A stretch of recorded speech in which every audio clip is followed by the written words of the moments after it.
Selamat malam semuanya, ya ini After edisi 20 April 2025. Seperti biasa, malam ini kita akan berikan update market IHSG dan juga membahas ide-ide yang masuk di kolom komentar Talk edisi terakhir hari Rabu ya. Oke, ada beberapa yang masuk di kolom komentar yang akan kita bahas di Talk malam ini sesuai dengan apa yang ada di kolom komentar ya. Silakan bagi Anda yang ingin berkonsultasi, ingin bertanya, tulis di kolom komentar ya, berikan keterangan yang sejelas-jelasnya supaya dapat dibahas di Talk selanjutnya. Oke, kita mulai. Sebelum saya mulai, silakan bagi Anda yang belum subscribe, silakan subscribe, dan yang sudah merasakan manfaat dari Talk, dukung kami dengan klik like. Baik, kita mulai dari IHSG hari ini, hari Minggu seperti biasa. Hari Minggu kita akan mengacu pada apa yang ada di Stockholm edisi hari Minggu yang mungkin sudah dibaca, sudah dipublikasikan tadi sore. Minggu ini IHSG berpotensi mengalami penurunan di rentang yang cukup lebar dengan volatilitas yang masih akan tinggi ya, disebabkan oleh ketidakpastian yang muncul dari global tentunya ya, perang dagang ya dan lain-lain, itu yang masih menjadi faktor penentu pergerakan. Jadi kita harus siap dengan surprise yang akan muncul tanpa terduga-duga ya. Oke, jadi pergerakan IHSG setelah mengalami pullback dengan target di 6.500 seperti yang saya sampaikan di Talk maupun di Stockholm edisi sebelumnya, sekarang sudah tercapai 6.500. Saat ini potensi IHSG akan mengalami koreksi dengan support terdekat di 6.200, support terdekatnya 6.200-an. Ini akan diuji mungkin dalam minggu ini ataupun beberapa hari ke depan. Dan keberadaan gap yang cukup lebar di bawah, yaitu di bawah 6.000, ini masih akan berpotensi untuk ditutup, sehingga kita harus persiapkan portofolio kita. Jangan sampai kita baru sadar, kita baru melakukan untuk memperbaiki setelah IHSG jatuh lagi. Saat ini keberadaan IHSG di rentang 6.400-6.500 ini menurut saya di harga yang bukan terbaik tentunya, tetapi setidaknya lebih baik dibandingkan ketika IHSG di bawah 6.000 ya. Jadi mungkin kalau Anda bisa perbaiki lagi, silahkan diperbaiki. Diperbaiki itu seperti apa sih? Ya misalkan portofolio Anda posisinya tidak sesuai, amburadul, overposition itu seperti apa sih? Overposition itu gini, misalkan Anda beli saham itu terlalu banyak gitu ya, terlalu besar porsinya, nah itu bisa overdosis ya kan kalau turun. Nah itu harus diseimbangkan, dikembalikan ke setelan yang seharusnya.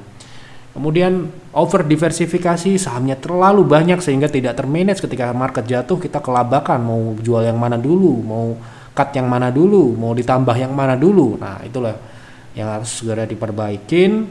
Ya sebenarnya ya sudah terlambat sih ya, idealnya memang tahun kemarin untuk memperbaiki portofolio itu, tetapi daripada nanti sudah turun ke bawah 6.000 itu akan lebih sulit lagi untuk memperbaiki. Jadi silahkan Anda konsultasikan. Apabila Anda mungkin butuh konsultasi dengan Yep Advisor, silahkan berkonsultasi di Telegram. Manfaatkan fasilitas konsultasi membership, baik itu di Peers, Bullcenter ataupun di Private Trading, semua boleh konsultasi untuk portofolio, bagaimana untuk memperbaikinya agar nanti ketika market jatuh Anda tidak kelabakan atau kesulitan untuk bereaksi. Oke, jadi seperti itu kira-kira untuk IHSG. Kita masuk ke pembahasan saham yang pertama ya. Mau analisa BRMS untuk swing. Oke, sebentar. Untuk swing TP dan SL-nya. Sebentar. Baik. BRMS sepertinya sudah naik, sepertinya loh. Kayak juga nggak apal, sepertinya sudah naik ya. Mari kita bahas bumi ya. Sudah naik ya posisinya. Jadi kalau masuk di sekarang ini menurut saya sudah terlambat ya. Sudah terlambat karena ruang naiknya sudah terbatas tentunya, karena sudah terlambat ya, cuma 6%. Nah kalau Anda mau cari upside atau profit sekitar 6%-an atau 5%-an, mungkin di harga saat ini masih bisa dengan stop loss di 350-an ke bawah. Seperti itu. Jadi menurut saya sudah terlambat, sudah tidak worth it lagi untuk beli. Malam Pak F, update terbaru tarif Indonesia naik jadi 47%. Apakah Senin besok IHSG berpotensi turun ke target 5.800 atau target tersebut tercapai masih lama? Kalau menurut saya ya, kalau Senin besok sepertinya belum lah ya, proses lah ya menuju ke sana. Kalau terkait tarif 47% ini bukan tarif baru ya, itu tarif yang sudah ada tapi tarif khusus ya. Jadi mungkin kemakan berita ya, jangan kemakan berita ya. Itu tarif khusus untuk tekstil kalau tidak salah, Anda bisa cross check ya. Jadi tarif khusus untuk tekstil dan garment atau produk unggulan ya. Jadi ini tarif yang termasuk yang paling tinggi di antara yang lain. Secara umum 32% ya. Ini kan masih dalam negosiasi ya, 60 hari ke depan. Nah, ini yang kita bilang ini masih akan banyak ketidakpastian yang akan muncul yang menyebabkan orang menjadi ragu untuk beli ya, untuk berinvestasi ya. Inilah, semoga terjadi penurunan lagi supaya kita bisa tambah akumulasi lagi saham-saham yang kemarin mungkin belum terakumulasi. Untuk menuju ke 5.800 perkiraan saya kemungkinan tidak di bulan April ini ya, masih ada bulan-bulan yang sakral lain yaitu di bulan Mei ya, itu mungkin bisa terjadi gitu ya. Lanjut, MDK apakah menarik buat trading? Best price di harga berapa bila ingin masuk? Oke. Best price. Oke, kita coba lihat secara teknikal best price MDK ya. Oh, ini udah terlambat juga. Sudah tidak best price lagi. Kalau best price itu sebenarnya di 1,6 ini ya, di 1000-an ya, di ekstensi. Tetapi sudah lewat ya, dan ini pun secara upside seharusnya sudah terbatas. Sudah terbatas ya. Jadi kalau mau masuk lagi tunggu MDKA membentuk higher low, karena ini bisa jadi ini uptrend. Tetapi kalau kita lihat dari secara historical, pergerakan di atas EMA ya biasanya akan balik ya, balik turun lagi misalkan ke 1465. Perkiraan saya kalau untuk menunggu swing trade di saham ini paling tinggi di 1470 atau di 1375. Itu bukan best price sekali lagi itu, tapi harga ideal yang mungkin bisa diusahakan untuk ditunggu ya, 1470 sampai dengan 1380 seperti itu. Malam baik, tolong bahas saham IPCC untuk trading. Jika breakout ke atas 900 potensinya bakal kemana ya Pak? Oke.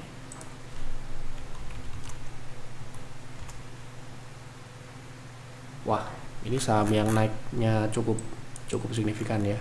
Ini saham Bulls Hunter ya. Saham Bulls Hunter ini. Salah satu saham yang pelan-pelan tapi naik. Ya. Memang seperti ini yang kita cari untuk Bulls Hunter, kita tidak buru-buru. Ini kita masuk di 700-an. Dari bulan, wah, udah berapa bulan ini ya?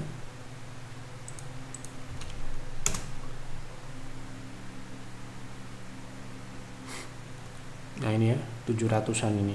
Potensinya ke kita sedikit nyontek Bulls Hunter targetnya ya. Di 1000 ya, di atas 1000. 1100 ya. Gitu. Kita masuk di bulan apa tadi? November. Ini. Nah, ini kemarin sempat turun ya. Nah, ini bagusnya seperti ini. Kalau kita rekomendasikan, yang kita harapkan adalah tidak naik ya, justru turun. Kenapa? Agar kita bisa akumulasi gitu ya. Nah, kita akumulasi, baru setelah kita akumulasi maksimal sahamnya naik, itu yang kita harapkan supaya semua member bisa dapat barang gitu. Kalau kita rekomendasikan kemudian sahamnya naik, ya kemungkinan ya banyak yang tidak dapat ya. Apalagi Bulls Hunter ini kan diciptakan, didesain untuk trader yang tidak memiliki banyak waktu sehingga tidak bisa kejar-kejaran gitu ya. Bulls Hunter itu berbeda dengan private trading room, swing trade yang dituntut untuk bisa bereaksi kapanpun ya, kapanpun di saham apapun ya. Berbeda dengan Bulls Hunter, sangat berbeda, orangnya berbeda, karakteristiknya berbeda, mungkin background ataupun profilnya berbeda pastinya gitu. Itulah kita ciptakan strategi yang berbeda untuk trader yang berbeda. Jadi potensinya ke atas 1000 ya.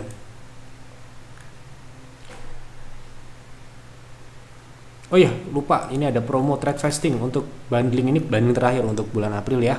Jadi ini tersisa kuota 1 untuk bundling peer dan private trading room ya. Jadi 12 bulan diskon 4 juta. Jadi 4,7. Untuk peers masih tersisa 2 ya, peers dan private trading room. Silahkan Anda apabila ingin mendapatkan harga khusus, harga spesial untuk join private trading room dengan peer ataupun peers ya, silahkan manfaatkan promo April. Ini promo bundling terakhir untuk 3 layanan ini ya. Setelah ini mungkin promonya akan yang lain gitu. Oke, lanjut. Malam baik, mau analisa TINS untuk invest apa cocok dan kapan masuk terbaiknya. Terima kasih. Untuk TINS sekarang ini sepertinya belum ya, sepertinya belum, secara fundamental pun juga belum ya, secara siklus sepertinya juga belum.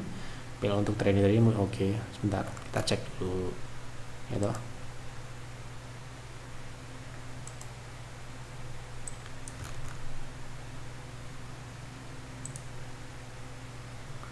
Oke, jadi gimana pun juga porsi dari revenue, total dari revenue-nya ini adalah pertambangan timah ya. Jadi di sini kinerjanya pun sekarang ini turun ya, bahkan rugi gitu ya. Secara profitabilitas ini sepertinya juga tipis sekali ya, jadi tidak masuk ke dalam pilihan layak invest untuk saat ini ya. Nah ini ya, jadi secara tahunan ini seperti ini minus gitu. Jadi untuk saat ini TINS menurut saya lebih ke trading ya, untuk invest cari yang lain. Pak, saya masih bimbang antara BRI atau BRIS untuk invest jangka panjang. Secara reward manakah yang lebih menarik, baik secara growth ataupun dividen? Mohon pencerahannya. Untuk keduanya ini beda ya kalau menurut saya. Jadi kalau misalkan orang itu nggak bisa invest bank konve, ya pilihan satu-satunya adalah BRIS. Di harga saat ini ya BRI di 3.600-an kalau nggak salah. Sebentar, saya belum update harga ya seminggu ini. BRI di 3.600-an, oke. BRIS di 2.500 ya, atau 2.600, 2.500. Oke, kita pernah bahas terakhir BRIS itu harga akumulasinya di bawah 2.000 ya. Jadi kalau sudah naik di atas 2.000 ya ini sudah tidak menarik. Sedangkan BRI seperti yang saya sudah sampaikan di pembahasan sebelum-sebelumnya, Anda bisa cari BRI itu rentang akumulasinya masih di 3.800 sampai dengan 3.300. Jadi di harga saat ini tentunya adalah harga yang baik. Baik itu secara capital gain ya, ataupun secara dividend yield yang bisa Anda peroleh tentunya di atas rata-rata gitu ya, di atas 8%. Jadi kalau Anda pilih, kalau Anda misalkan nggak bisa beli BRI ya mau nggak mau ya seperti Peers misalkan, ya nggak mungkin kan merekomendasikan saham BRI atau BCA, ya harus BRIS, satu-satunya saham yang bisa dibeli, bank satu-satunya bank yang layak invest untuk dibeli. Tapi kalau Anda bicara growth tentunya tidaklah kurang tepat untuk mengcompare antara BRI dengan BRIS. Tentu saja BRIS secara growth lebih tinggi ya dibandingkan dengan BRI yang sudah mature ya, itu dan sangat besar secara size-nya ya. Jadi kita harus, kalau bicara growth kita harus bicara berapa sih size-nya gitu ya gitu.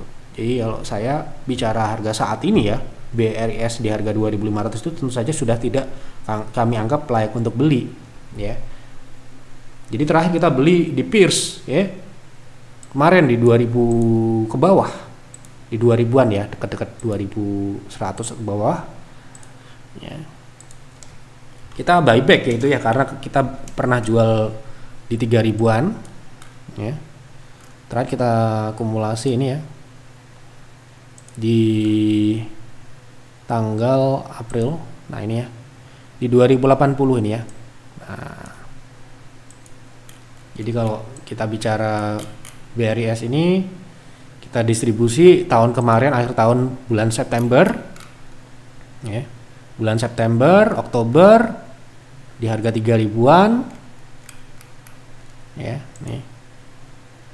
Kita jual distribusi BRIS di 3000 ke atas.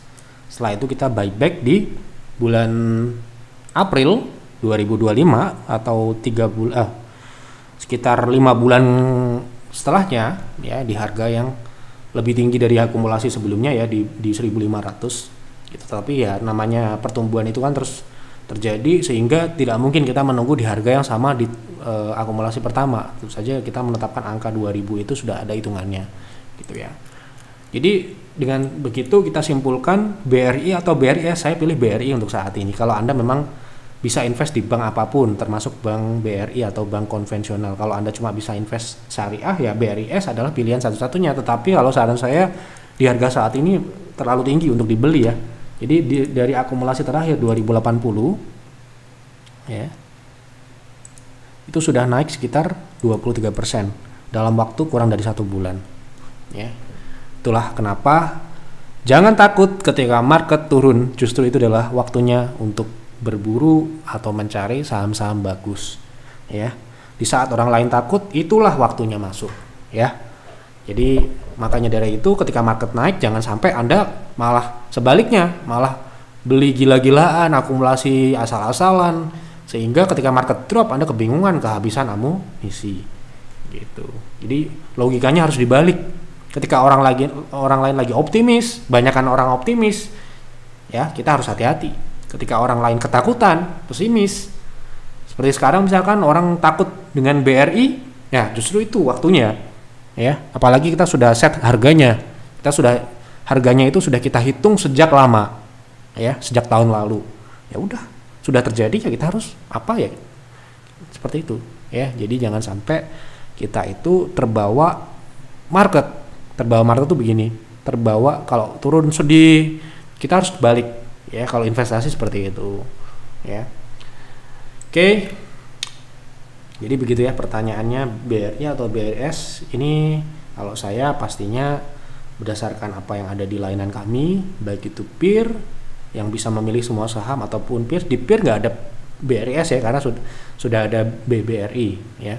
Di peers nggak bisa beli BRI, ya kita beli BRIS, terpaksa beli BRIS karena harus ada saham banking di situ ya. Bang Yev, tolong review saham data. Review apa? Review teknikal, fundamental, silahkan dilengkapi ya. Tidak bisa kita bahas kalau tidak lengkap. Untuk Antam, apakah akan naik ke 2300 Pak Yev? Terima kasih. Sementara ini sama dengan pembahasan sebelumnya ya, sepertinya belum ya. 2000 adalah targetnya ya, ini ya 0,6. Ini sekarang relatif sudah di target ya. Kalau kita bicara 2300 itu hal yang berbeda lagi ya, terjadi perubahan gitu ya. Jadi sementara ini lihat dari karakteristiknya seperti ini ya, setelah dia konsolidasi dia spike, kemudian dia mentok dari trendline, kemudian turun ya gitu. Jadi sementara ini belum. Assalamualaikum. Waalaikumsalam. Punten Pak Yev, kalau WRG untuk investasi jangka panjang kira-kira bagus nggak? Oke, kita lihat ya. Semoga ada datanya. Oke.